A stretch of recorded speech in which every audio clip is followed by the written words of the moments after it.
10 வருஷத்துக்கு முன்னாடி நீ ஒரு ஒண்ணுக்குமே ஆக மாட்ட, நீ ஒரு முட்டாள், நீ ஒரு கேவலமான பையன், உன்னுடைய அம்மா உன்னுடைய அப்பா உனக்கு ஒண்ணுமே இல்ல அப்படின்னு சொல்லும் போதெல்லாம் அப்படியே ஆண்டவரே என்ன ரொம்ப ஒதுக்குறாங்க, ஆண்டவரே என்ன ரொம்ப தள்ளுறாங்க, என்ன ரொம்ப வித்தியாசமா என்ன ட்ரீட் பண்றாங்க, நான் ஒரு நல்ல குடும்பத்தில் நான் பிறக்கலையே அப்படின்னு நினைச்சு எந்தெந்த தெருவில் எல்லாம் கண்ணீரோட நீங்க ஆனா நல்லவர் ஆண்டவரே, நீங்க ஆனா பெரியவர் ஆண்டவரே, இவங்க இத்தனை பேர் தள்ளினாலும் நீங்க என்ன தள்ள மாட்டீங்க ஆண்டவரே அப்படின்னு மனிதர்கள் தள்ளும் போது எந்தெந்த தெருவில் எல்லாம் நான் அழுதுட்டே போனேனோ அந்தந்த தெருவில் எல்லாம் 10 வருஷம் தாண்டி இப்ப நான் நடக்கும் போது, நான் கார்ல போகும்போது இதே தெருவில் ஒரு நாள் அழுதுட்டு போனேன்.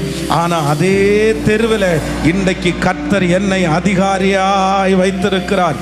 கண்ணீரோடு விதைக்கிறவன் கம்பீரத்தோடு அறுப்பான். சோ இந்த உலகம் உங்களை இழுக்கும் போது, மனுஷங்க உங்களை இழுக்கும் போது ஆண்டவர் சொல்லுகிறார், உன் இளம் வயதின் பக்தியையும் நீ வாழ்க்கைப்பட்ட போது உனக்கு இருக்கிற நேசத்தையும் நான் அறிந்திருக்கிறேன். நீங்க வளர்ந்ததற்கு பிறகு ஜெபிக்கிற ஜெபம் அல்ல, நீங்க உயர்ந்ததற்கு பிறகு ஜெபிக்கிற ஜெபம் அல்ல. இன்னைக்கு நீங்க எல்லாரோடையும் வித்தியாசமா தெரியுறீங்களா, ஆண்டவர் உங்களை வித்தியாசமா பார்ப்பாரு.